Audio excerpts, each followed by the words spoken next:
Hi, this is I Stand By the Word with another Reflections of a Lifetime.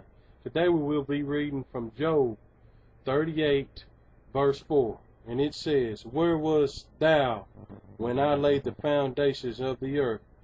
Declare if thou hast understanding. Who hath laid the measures thereof? If thou knowest, or who hath stretched the line upon it?" Let's think about this for a minute. Where were you when God laid the foundations of the earth?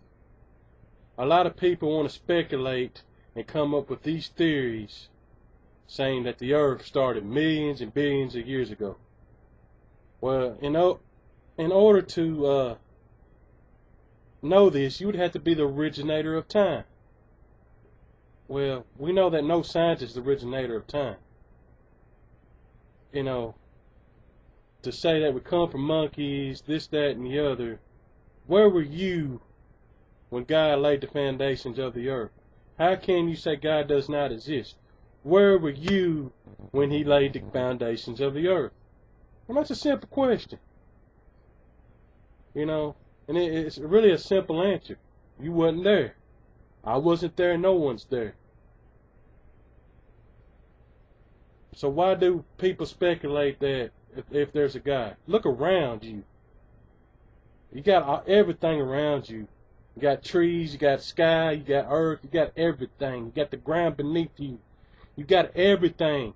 Where did it come from? You didn't invent it. No scientists out there made it. I didn't make it. Nobody made it but God. So what's so hard to comprehend? Yet you look at us Christians like we're stupid. I don't want me to be harsh when I say this, but let's get real.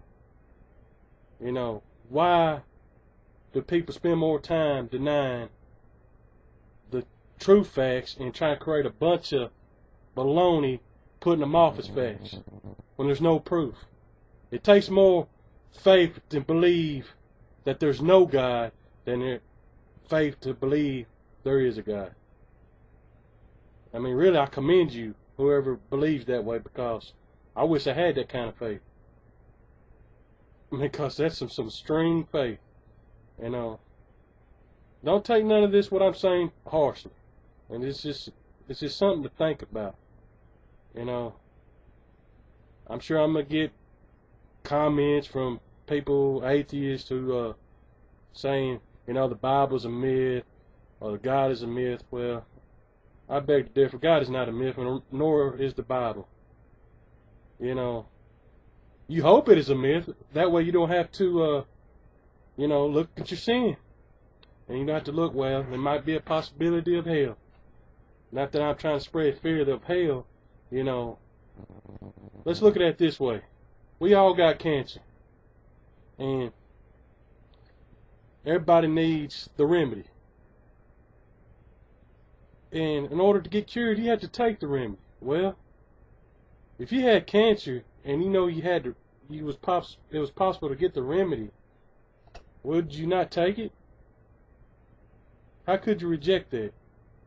Just like how could you reject Jesus Christ, who died for our sins and has a remedy to cure our sins, to take away our sins? He died for our sins.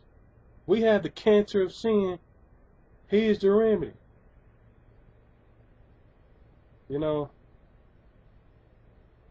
Reflect on that a little bit. You don't have to agree or whatever. Everybody has a choice. I choose the remedy. And I hope a lot of other people choose the remedy. I wouldn't be a Christian or a follower of Christ if I didn't put this out there.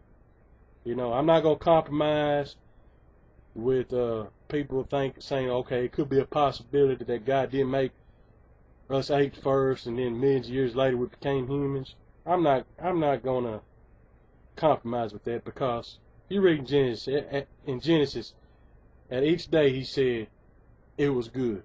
And if it was good, that means, hey, there's nothing He needs to do to it. It's summed up, period.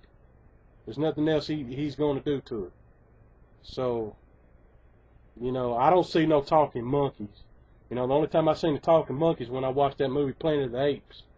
But that's science fiction. And Just why is this mess even in our, schools? You can't teach Christianity in schools. You can't teach God in schools. So why are you going to teach something in schools that talk about age when there's no proof of it? Evolution is based on a lot of theories. There's no facts in it. It's more of a belief than it is science. Because I'm going to be honest with you. True science comes from God because He is the true scientist. He created the molecules, the atoms. He created the Big Bang. He created everything. He created the molecules. He created the cells in your membranes, everything. He created you. He made it Adam out of the dust of the earth. Wow, that's an awesome God. This has been another edition of Reflections of a Lifetime. Thank you, my friends, and I hope you take the time to reflect on what was said here today. Until we meet again, God bless. Please visit the following web addresses. Thank you.